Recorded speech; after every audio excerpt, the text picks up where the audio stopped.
Hello, everyone, and welcome to another edition of the Cerebral Smack Talk live on YouTube and StreamYard.com. It is Goon MF Michael Fletcher alongside the boys, Anthony Florio and Michael Bullock. We have ourselves a loaded show here tonight, and we're just going to dive right on in. With that said, we started off the night with a promo segment by Paul Heyman and Sami Zayn, and uh, what is there to say? Once again, a great opening segment, and this time it was Sammy's turn to talk and give his 2 cents and talk about how he's going to ruin the main event at WrestleMania by saying that Roman should not worry about Cody, that he should be more worried about him in Montreal. I thought this was a great promo. You could feel the energy, and Sammy has become, without a doubt, the top star, the top baby face for the Smackdown brand, for the Blue brand. And a lot of people have been pushing more for Sammy to dethrone Roman more than Cody Rhodes to dethrone Roman at WrestleMania. And a lot of people has gone out on a limb and is begging and hoping and pleading that it's Sami Zayn getting the magical moment to beat Roman Reigns in Montreal at the Elimination Chamber to become the undisputed WWE Universal Champion. And it's not just WWE Universe that's saying it, it's IWC. It's everybody in the entire wrestling world now that is pushing for Sammy to become the champion. You know what? We talk about this road to WrestleMania being so topsy-turvy and crazy. And yes, the winner must face Cody Rhodes, but the door is somewhat. Is there a scenario? Is there a door opening moment where we could have, maybe a split of the belts? Because that's one thing that they've been talking about. I don't know. But one thing's for sure, Sammy is so over right now. The promo segment, I'll openly admit it, as emotional, as great as the promo on Monday night was, I think this was even better. I think what Sami and Heyman did here tonight was actually better than Heyman and Cody on Monday. If that's hard to believe. I thought there was nothing that could have topped it, and I think Sammy might have just did it. Anthony Florio, it's all yours, my friend. I respectfully disagree with you, MF. But let me just say it like this, and then I'll get into my thoughts about the Sammy Cody Roman situation. This was not the same kind of promo as Heyman's instant classic with Cody Rhodes Monday Night on Raw, but it was still very good and presented Sami Zayn as someone more confident than he has been in months, ahead of a pay-per-view marquee bout next week. The crowd loves Sami Zayn. Paul Heyman did another extraordinary job of selling his words, and WWE knows how to best utilize the underdog from the underground. Yes, I said it. He is the underdog from the underground again. He's not the lame duck man that Bullock and I always used to poo-poo on for many years. The result was a fantastic segment at the top of the show that furthers the number one contenders program with Roman Reigns and created a desire to see the February 18 main event. I already had that desire the moment that match was made a week ago. Ever since Brock Lesnar and I conquered the Undertaker streak at WrestleMania, I don't issue predictions. I issue spoilers. That's how Paul started his promo, setting the tone for the rest of the segment. And Heyman also said, I didn't know the American Dream Dusty Rhodes raised an idiot, insulting Cody Rhodes following their interaction Monday on Raw. And it's the reason for our existence. It's why we're here in WWE. Heyman said of the undisputed WWE Universal Championship, it's the tribe of which Roman Reigns is the chief.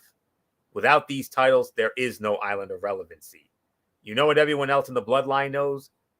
As Sami told Heyman, Roman Reigns' days as the undisputed WWE Universal Champion are numbered. And he said, you think Jimmy sides with his abusive cousin, or do you think he sides with his twin brother whom he shared the womb with? And then Sami also said, you look at him like the sun shines out his ass. Heyman's unyielding support of Roman. 8 nights from tonight at the Elimination Chamber, that is how many nights Roman Reigns has left. And he said, hey, Paul, tell Roman he doesn't have to worry about Cody because I am going to take him down. Segment of the night, without a doubt, not even close. I just felt by a smidge that the Cody and Heyman segment was just a smidgen better. With all due respect, MF. Me being the man who tells it like it is, and I'll also tell it like it is when it comes to this situation. Would I like to see Sami, get the, as MF would call it, the Eddie Guerrero 2.0 moment, a la No Way Out 2004 when he upset Brock Lesnar for the WWE Championship on the road to WrestleMania 20? Would I like to see that? Certainly I would. I mean, the hometown pop would be the biggest hometown pop for a title switch, and it would be even bigger than the previous biggest, which I'll go on the record. That was CM Punk and John Cena, Money in the Bank 2011 in Chicago. The pop for that would be 10 times louder. It would be like the Canadiens won the Stanley Cup, for goodness sakes. I mean, that's what it would be like. And I would love to see it. I really, really would. But telling it like it is, I'm sorry, MF, and I'm sorry, IWC, but I don't think it's going to happen. I don't. Because there's a lot of, I read a couple of dirt sheets saying that not just McMagma, well, it's McMagma, of course, but not even Triple H himself, and even Sami himself said on the Ariel Hadwani interview he had with him that he's not, a main event face of the WWE kind of guy. I mean, I'm pulling for the guy. I am. I mean, but at the same time, I'm old enough to know how this business works.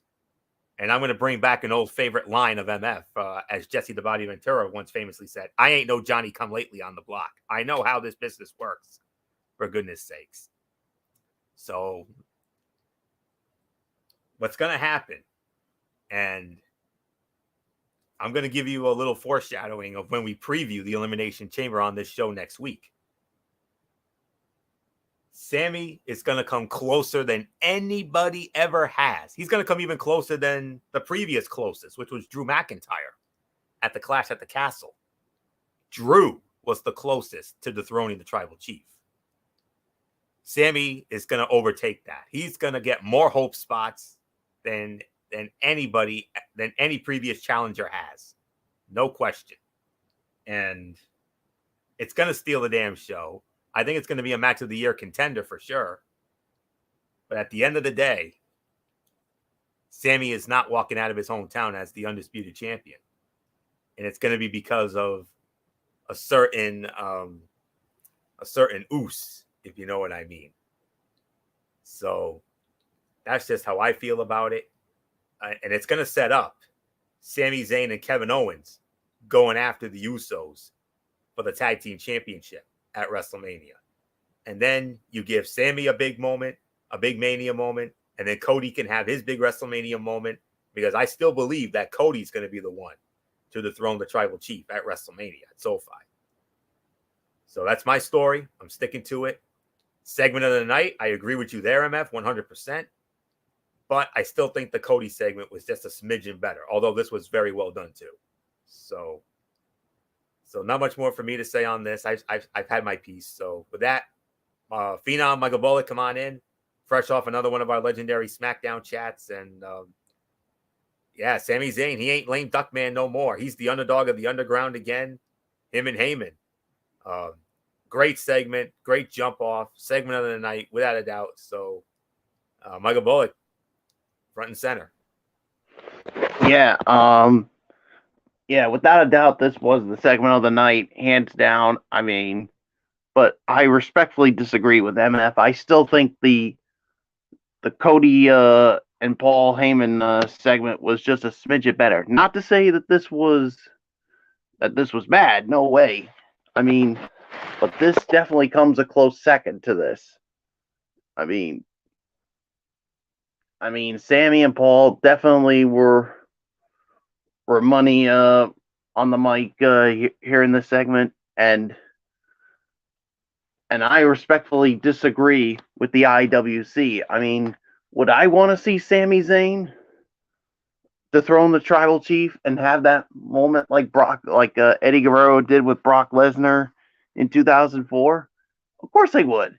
I want to see Sami Zayn be the one to become the champ, but it's not going to happen because I still believe Cody Rhodes is going to be the man to dethrone the Tribal Chief.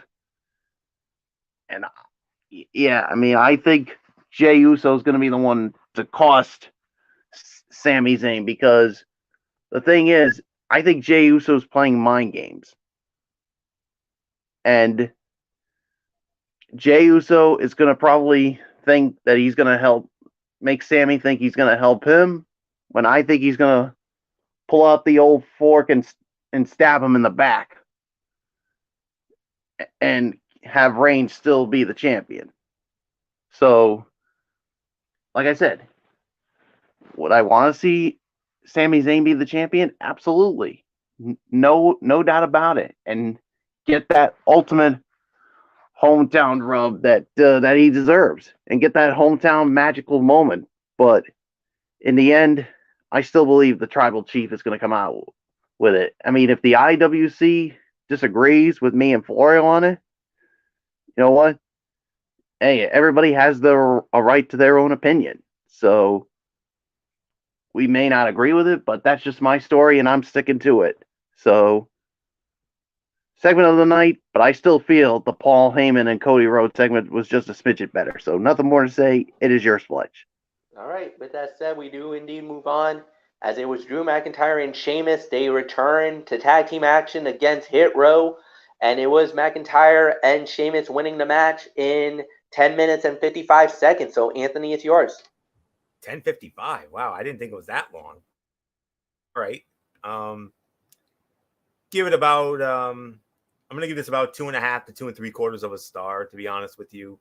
Match was one-sided and highlighted the baby faces before a pre-taped promo from Valhalla set up a match between McIntyre and Sheamus and the Viking Raiders for next week's go-home show, also in Montreal.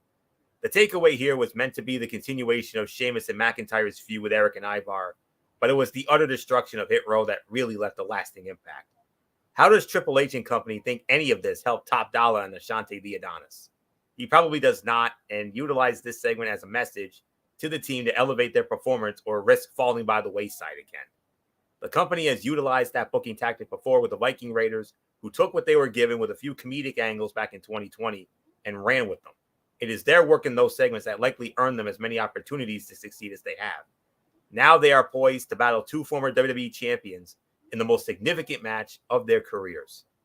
So I can only give this about 2.5, 2 3/4 of a star. So not much more for me to say. Michael Bullock, that match didn't feel like 10 minutes. Did it to you? It felt like a lot less than that, to be honest. No, you know what? I can take Fletch's word for it. So, I mean, it's hard.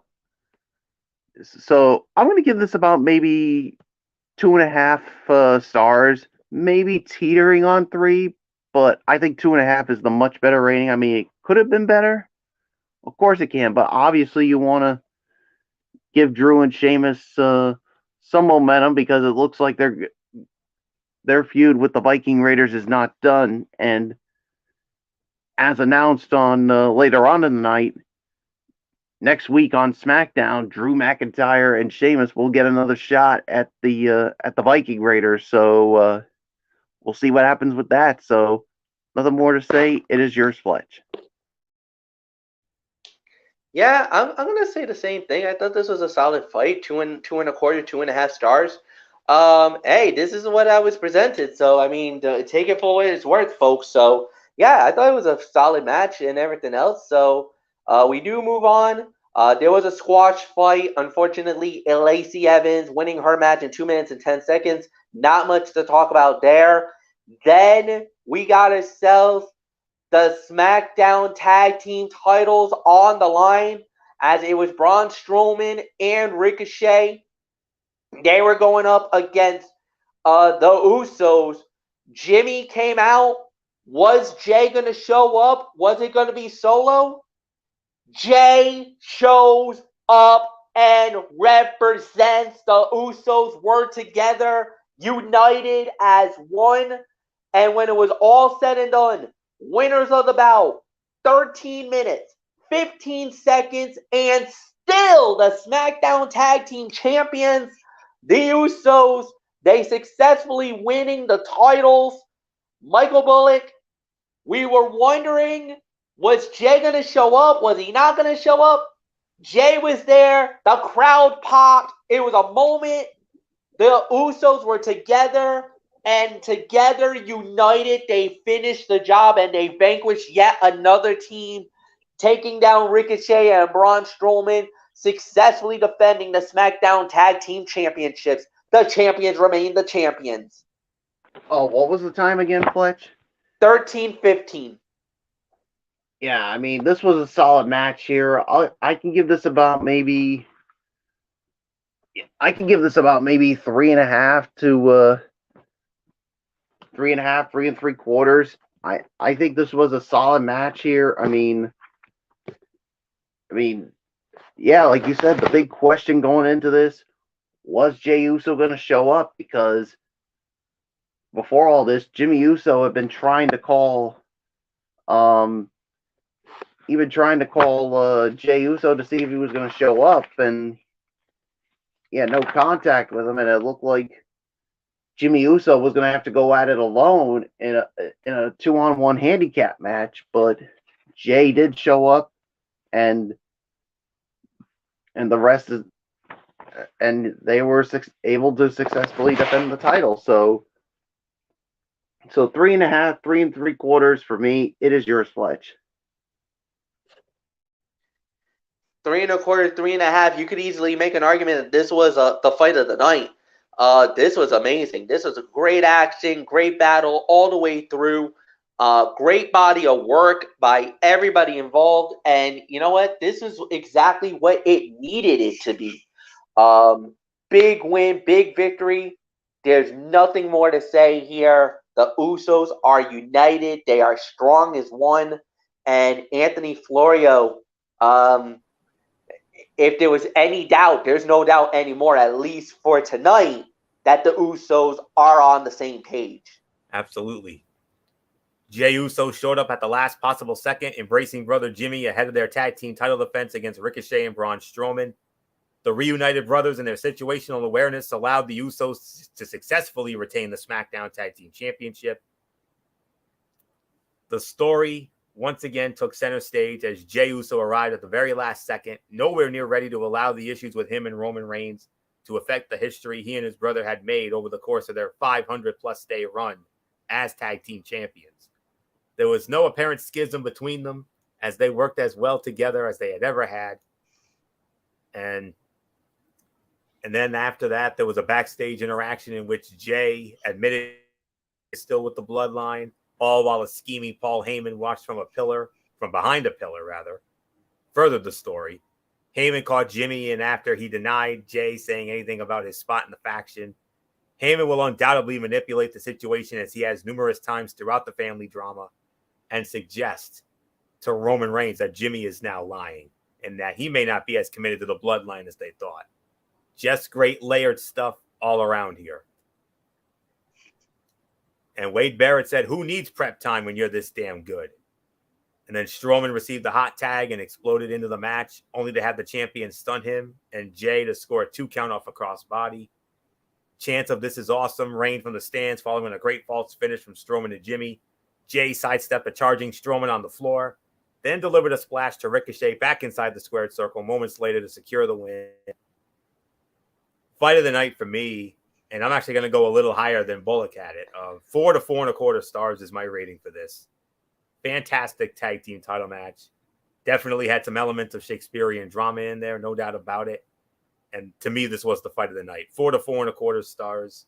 So with that, MF, we move on to an impromptu, a somewhat impromptu women's tag match. But then again, Natalya had some words to say, but a certain rowdy one had something to say about it. Well, it wasn't just Ronda Rousey. It was also Shayna Baszler. Shayna Baszler showed up. Ronda Rousey showed up. They started putting the 2-on-1 beatdown on Natalya, and then Shotzi tried to come in to try to break everything up, and Shotzi got paid quite a price for it as well. As you know, Shotzi and Natalya both are in that upcoming Elimination Chamber where the winner gets a shot at the Raw Women's title. Now, if neither one can go, is it possible? Can Shayna Baszler and Ronda Rousey get in and steal their spots for that chamber match? Now, that changes everything. If Baszler and Rousey goes in, because if Ronda and Shayna goes in, then that dream matchup between Asuka and Bianca, that's going to be put in serious jeopardy for WrestleMania. So, because that's the rumored fight right now. That was the one that everybody was predicting, that it was going to be Asuka versus Bianca at WrestleMania for the Raw Women's title. But if either Shayna Baszler or Ronda Rousey gets in, all of a sudden that prediction might go out the window, because obviously they would want to, especially Ronda Rousey, Ronda versus Bianca at WrestleMania for the Raw Women's title. Makes up for it. I mean, that would be quite a match. And it would be WrestleMania caliber, too. That's also the other thing. We talk about Rhea and Charlotte being WrestleMania caliber. Ronda Rousey versus Bianca Belair. That could be WrestleMania. That is WrestleMania caliber because of how amazing Bianca's been. And we already know Ronda Rousey's body of work. So, I mean, we'll wait. We'll see. All right. So with that said, yes, we did have an impromptu match. Both Sonya Deville and Chelsea Green both were complaining about their positions on the roster and what's been happening, with them in WWE, and there was some unfair stuff going on. Well, Adam Pearce, him, he's like, all right, let's do this. I'll put you two in a match, and what we'll do is we'll have Chelsea Green and Sonya Deville, and they're going to go up against Raquel Rodriguez and Liv Morgan. Well, obviously, we already know how this is going to end. Raquel Rodriguez and Liv Morgan winning the match in 4 minutes and 5 seconds. I don't really feel like we really need to talk about this one. This is kind of more of a filler match more than anything else. So I'm just going to leave it by the wayside here and just say, let's move on. And we do indeed move on to the main event of the evening, guys. It was a fatal 4-way where the winner will get an Intercontinental title shot against Gunther next week. We had Rey Mysterio, we had Madcap Moss, we had Karrion Kross, we had Santos Escobar, and my goodness, the lovely ladies at ringside. Emma representing Madcap Moss, Scarlett representing Karrion Kross, Zelina Vega representing Santos Escobar. You're like, ay, marron, what is going on? This is going to be more fun outside the ring than inside the ring. But when it was all said and done, and I'll even consider this a little bit of an upset, the winner of the bout in 13 minutes even, the new #1 contender for the Intercontinental Championship is Madcap Moss. He wins the opportunity at the title. I'll even go as far as say second best fight of the night, and what a way to close the show. A surprise outcome. A surprise winner. Whoever would have thought Madcap gets a shot at the gold? But he does. And he gets to fight next week for it. This is another 3.5 to 4. I'm probably going to go more 3.5, 3 3/4 here. Solid main event. Good action all the way through. And for me, this was a surprise winner. I did not, honest to goodness, I didn't have Madcap Moss as my favorite. Honestly, I thought maybe second, third choice. Maybe third choice here. Because I thought it could have gone back to Ray.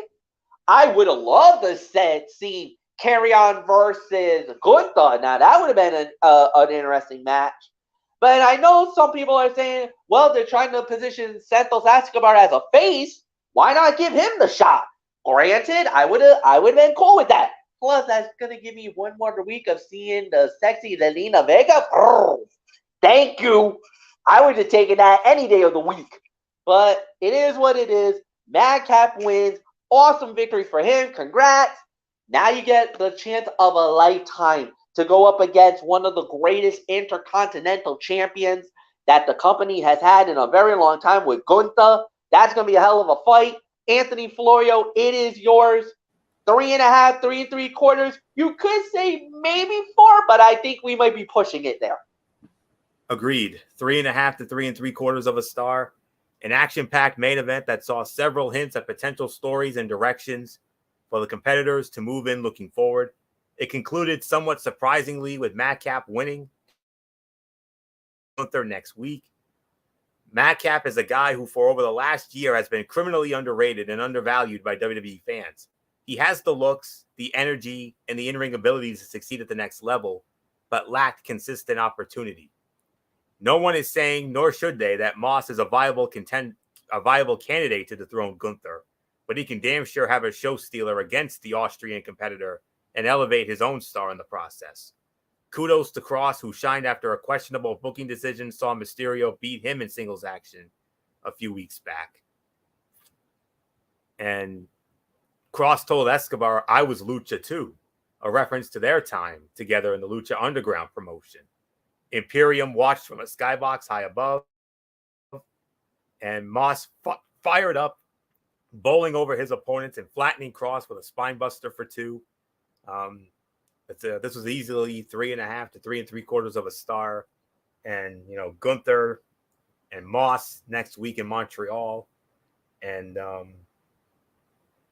tell you what, very surprised outcome, but hey, holy fresh matchup, Batman. No doubt about that. It's a nice fresh matchup.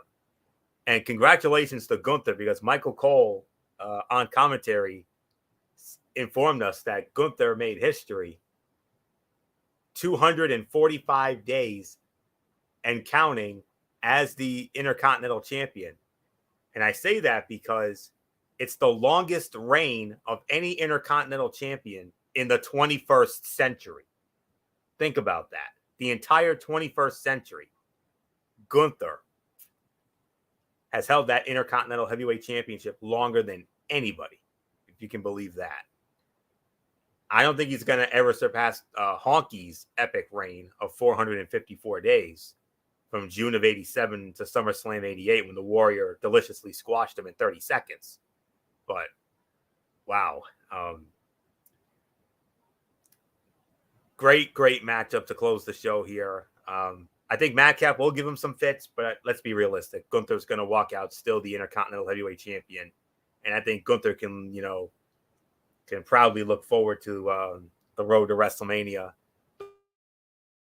The match that's still been rumored is Gunther versus Sheamus versus Drew McIntyre in a triple threat match. You do that, ball game over, show stealer. That's going to steal the damn show. I don't give a damn what night it is or what else is on the card. But nonetheless, 3.5, 3 3/4 of a star, second best fight of the night. So not much more to say here. Michael Bullock, holy fresh matchup here, Batman. Look at this. We got a fresh matchup here.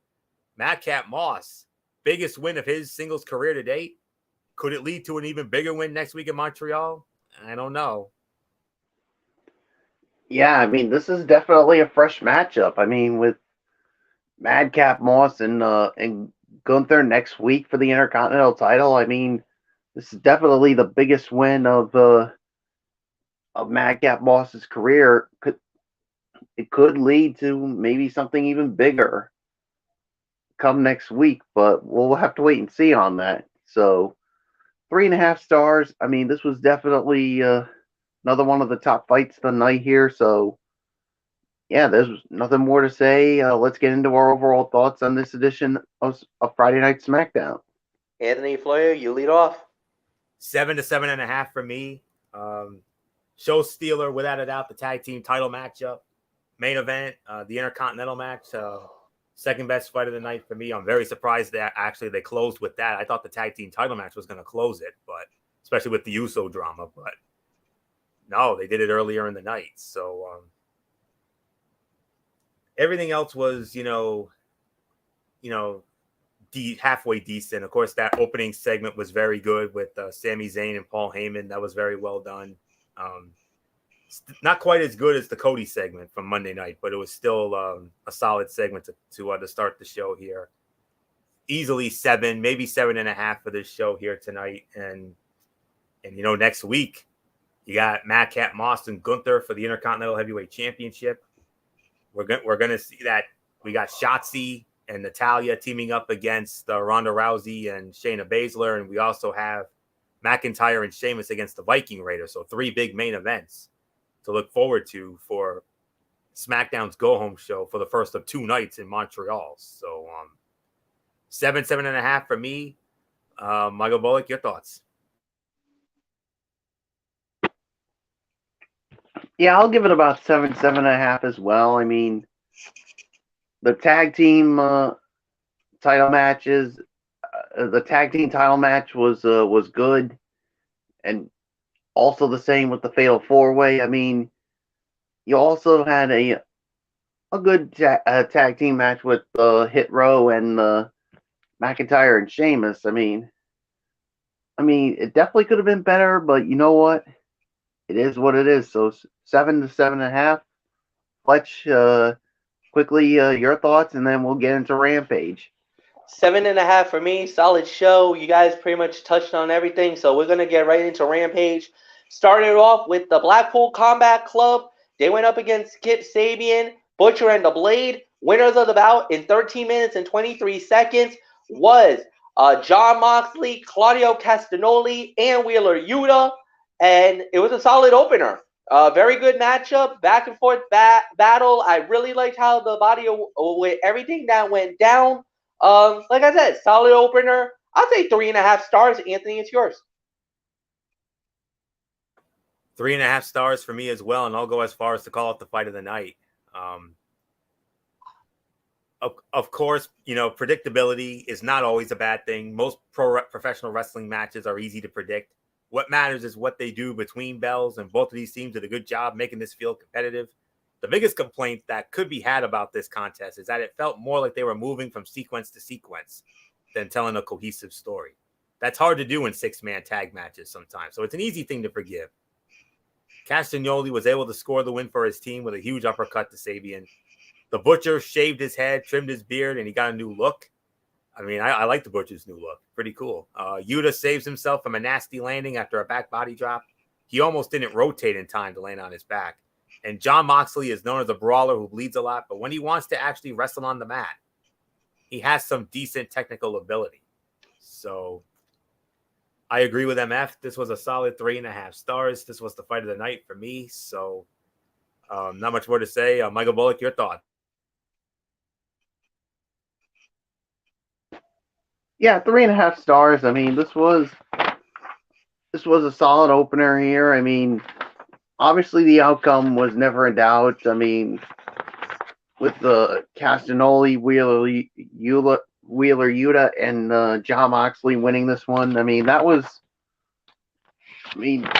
no surprise about this one, but Kip Sabian, Butcher, and the Blade definitely gave them the fits, but all in all, I mean, the outcome was the outcome, so there's really nothing more to say. Let's move on, Fletch.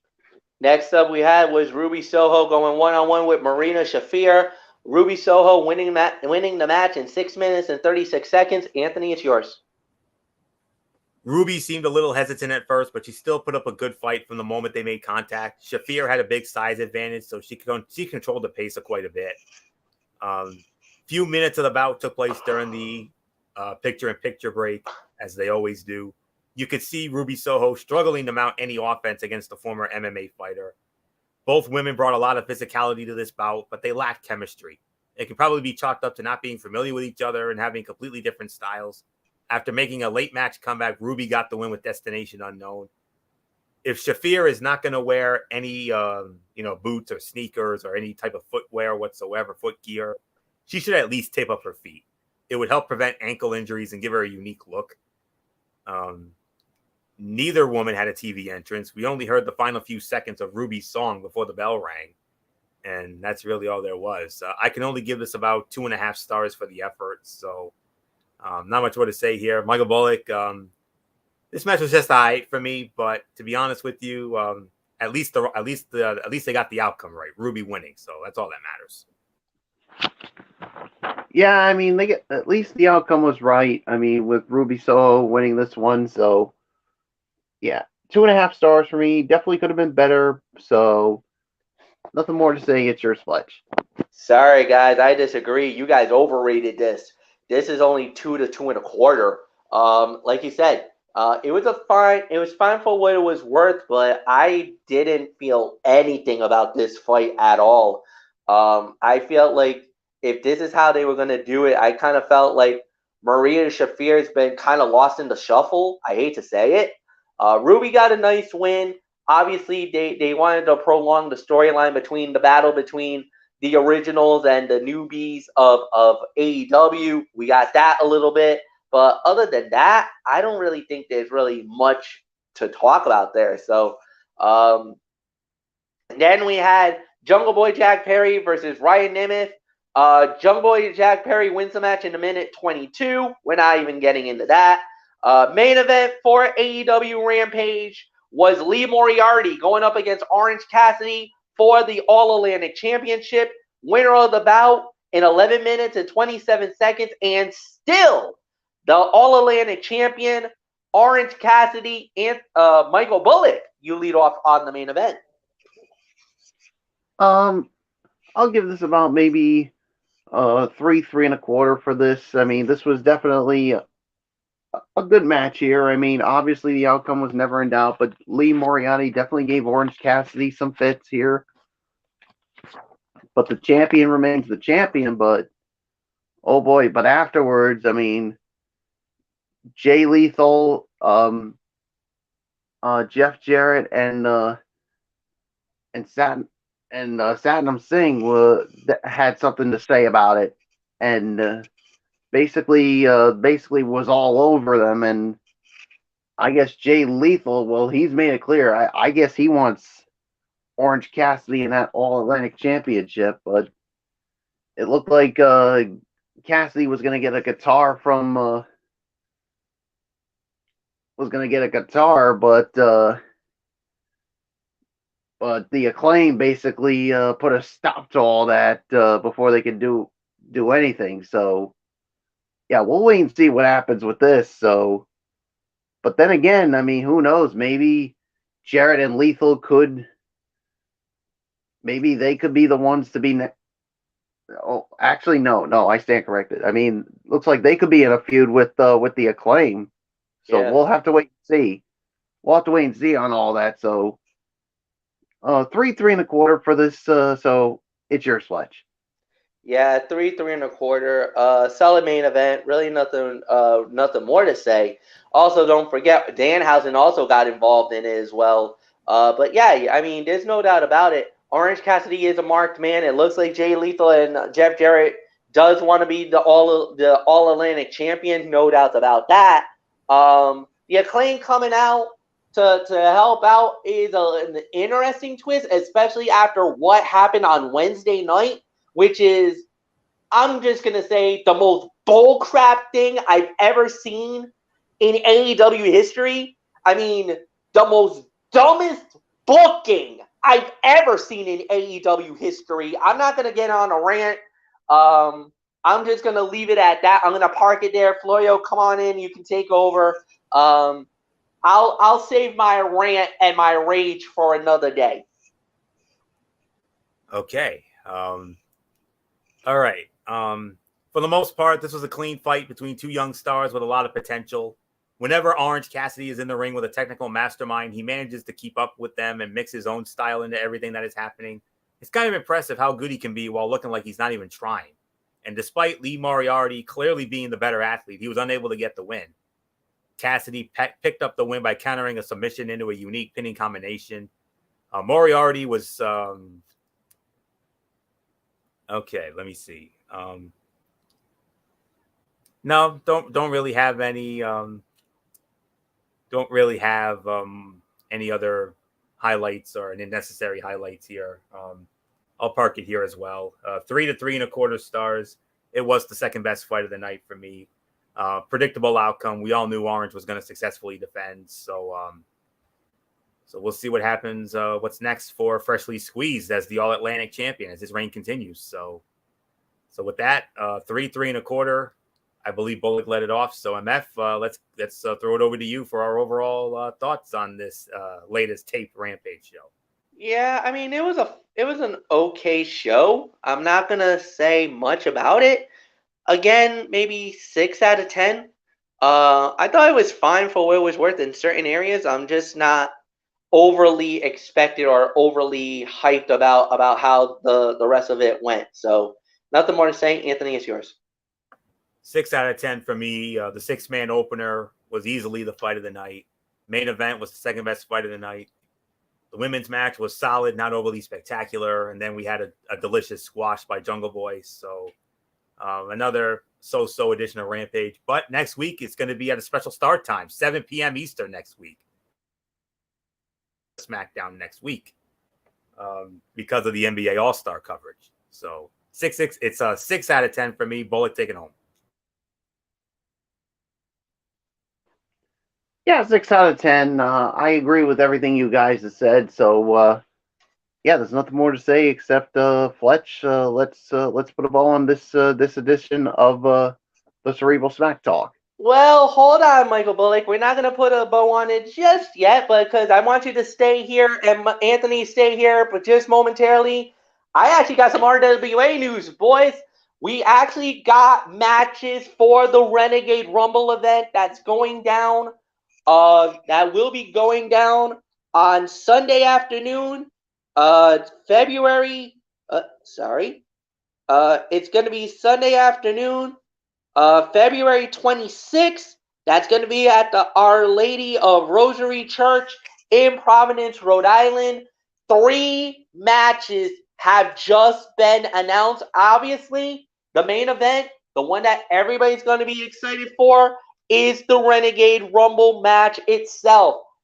30 of the top stars of the Renegade Wrestling Alliance will be involved in the Renegade Rumble. It is literally the Royal Rumble match itself, starting with 2 individuals in the ring. Every 90 seconds thereafter, another individual will enter the ring according to the number they've drawn.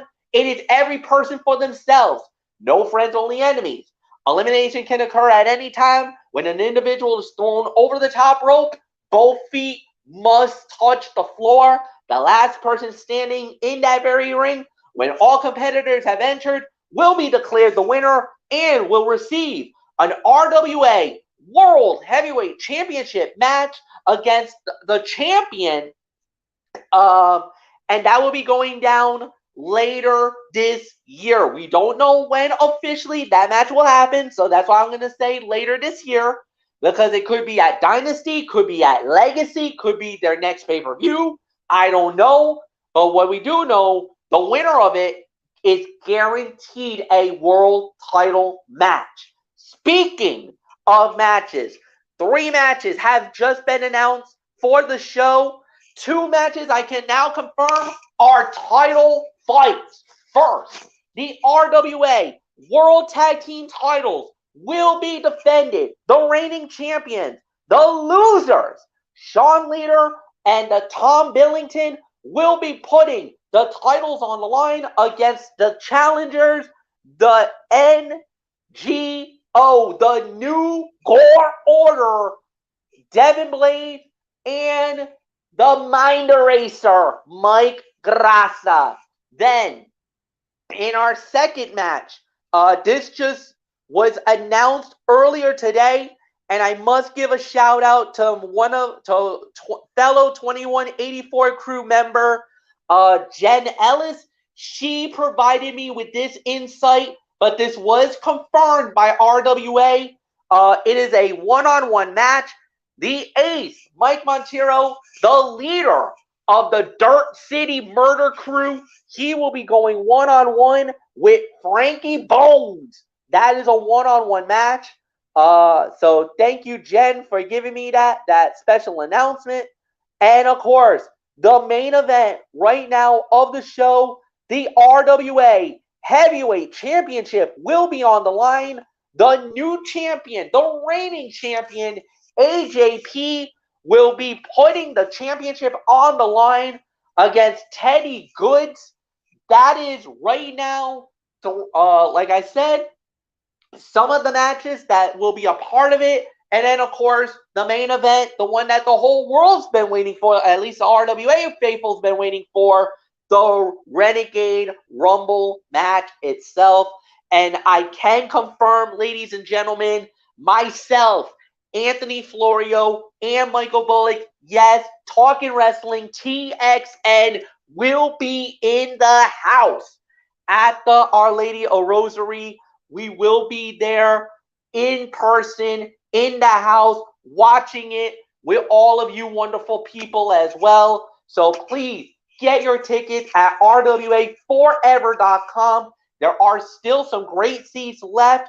It is going to be a sellout. The SRO signs will be going up for this. So please do not get locked out. Do not miss this event. And for all you fans, if I don't know if they're going to show this on Facebook Watch. I know they have done it in the past. I don't know if they're going to do it just yet. I have not heard anything from RWA on that front. So we'll keep you posted. Maybe they might even multicast it or simulcast it on that day. So with that said, all right, we're done. We're out of here. Again, we do this again on Monday night. Ridiculously Raw, hosted by Anthony Florio. Florio will be setting us up. We got Raw, and then, of course, his Tony's Take, NXT Level Up, Impact Wrestling. And as a matter of fact, Anthony, there's a big thing coming up. WrestleMania weekend. Impact Wrestling and New Japan Pro Wrestling working together. Oh, my God. Yes, indeed. I'll give you a small little snippet here. I posted the message in our Talking Wrestling TXN messenger chat, and yes, and let me just tell you like it is here, friends. Let me just tell it like it is here. When I simply say this, that final week of March, going into the start of April, WrestleMania week. This is going to be the biggest WrestleMania week maybe ever, guys. I mean, the Go Home Raw, obviously. Of course, you got the Go Home Smackdown with the Hall of Fame ceremony on top of that. Oh, by the way. Okay. Well, couple things. First, it was announced on AEW Rampage tonight that the night before, March 31st, and I know MF, I know you're going to have a lot to say about this in a few weeks on this show. Ring of Honor, Supercard of Honor. Yes. I know you're going to be all over that. So, but the night before, Thursday, March 30th, Impact Wrestling and New Japan Pro Wrestling are going to be presenting a joint event titled Multiverse United, Only the Strong Survive. And it will take place Thursday night, March 30th, from the Globe Theater in Los Angeles. And we have two huge main events for this show. But before that, some of the names that have been confirmed. We're going to see Jeff Cobb of New Japan Pro Wrestling. Jeff Cobb. And he's going to go one-on-one with Moose. How about that? Jeff Cobb against Moose, be a man fight. Hello. Impact Stars confirmed for the dual promotion spectacle. Reigning X Division champion Trey Miguel, Ace Austin and Chris Bay, plus most of the knockouts. New Japan will be represented at Multiverse United by Kenta, Rocky Romero, Minoru Suzuki, Clark Connors, Kevin Knight, Fred Rosser, and many others, but 2 huge main events. Impact Wrestling World Heavyweight Champion Josh Alexander is going to go one-on-one with Kushida. Listen to that again. Josh Alexander, World Heavyweight Champion versus Kushida. You thought that was good? Oh, no, it gets better. How about Speedball Mike Bailey going one-on-one? And MF, I know this is the match you're looking most forward to right here. Speedball Mike Bailey is going one-on-one. Oh, my God, with Will Ospreay? Yep. If anybody has not seen Will Ospreay, if you didn't get to see his war with Kenny Omega at Wrestle Kingdom, and if you haven't seen him, and I know there's a few people who have, get ready. That could be the fight of the night. That could be fight of the year. That could be fight of the year candidate right there. Amen to that. And just to let you know, let me see. Tickets actually started going on sale today, 10 a.m. this morning, starting at $60, and front row seats $350 each, and those prized limited VIP seats are perk filled, including a post-show meet and greet with select talent, an exclusive event T-shirt, and a personalized cameo-style video from various wrestling personalities. And actually, some fans had the first crack at those tickets yesterday, Thursday. And the event, I'm trying to get more details about it, but from what I know, the show, Only the Strong Survive, Thursday night, March 30th, will air live on pay-per-view and on Fight TV. So get it while you can. It's going to be an exciting show. Globe Theater, LA, Thursday, March 30th. Josh Alexander versus Kushida, and Speedball Mike Bailey against Will Ospreay. Whoa. Oof. And during WrestleMania week, that go-home show, March 27th, that's the big Ridiculously Raw. That's the last Monday Night Raw before WrestleMania, you know. Special Tony's Take. I'm going to be previewing that show on that show. So book that. March 27th. MF WrestleMania. This is going to be the biggest. I mean, WrestleMania week every year is big, but I think this is going to be the biggest one ever. Not only that, but we also will have, because of everything that's been going on, Anthony will have that on the Wednesday Night Madness show. I will be previewing the Super Card of Honor for the Ring of Honor show, and then obviously on that Friday, that Thursday, I should say, because with Friday being Hall of Fame and everything else, Thursday, the next night, we're going to bump off the regularly scheduled TXN Sports World, and that night will be the official preview to WrestleMania. So, and then we'll just Stand and Deliver, don't forget. And Stand and Deliver. So it's going to be a multi-show. It's going to be a massive show. So we got a lot to talk about. We'll have a lot to get into. We're not there yet, guys, so we'll just hang tight. We'll get there soon enough. But we got a lot for you guys down the line. So, yeah, until Monday night, for Michael Bullock, for Anthony Folio, I'm good old Michael Fletcher. Have a good night, everybody, and we'll see you guys on Monday night. So long for now.